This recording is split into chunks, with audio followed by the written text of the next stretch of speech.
Dans un relevé de notes imprimé dans eSchool, les informations telles que les retards, les absences, la discipline et le conseil des classes sont puisées dans un état de discipline. État de discipline que vous choisissez au moment de l'impression. Vous remarquerez qu'on peut définir au maximum 3 états de discipline. Dans cette vidéo, on aborde les 2 manières de définir un état de discipline. Alors, pour définir un état de discipline, vous allez dans Données académiques. Après Identification, vous allez dans Données discipline. Vous choisissez l'état de discipline que vous voulez définir. Ensuite, la classe. Et pour chaque élève de la classe, vous devez définir les 4 informations suivantes. Les retards en minutes, les absences en heures, l'appréciation de la conduite de l'élève et enfin la décision du conseil de classe. Ensuite, vous passez à l'élève suivant.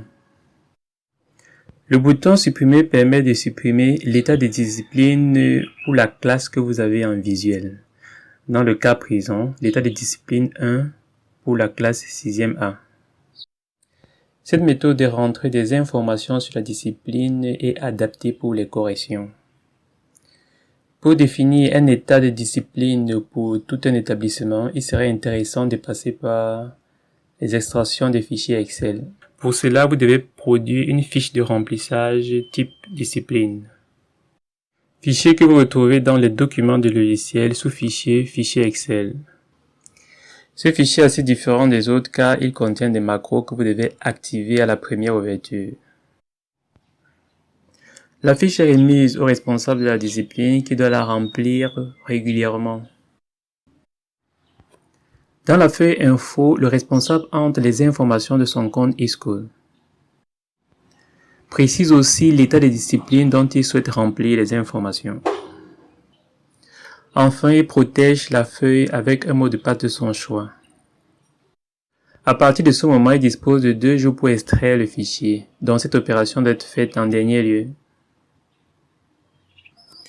Dans la première feuille absence et retard, il mentionne les absences et les retards, comme le nom l'indique, en choisissant le nom de l'élève, la rubrique qui peut être absence et retard, et puis la valeur.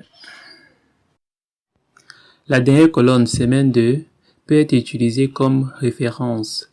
Elle peut permettre de se retrouver au moment des revendications. Dans la deuxième feuille con pour conduite,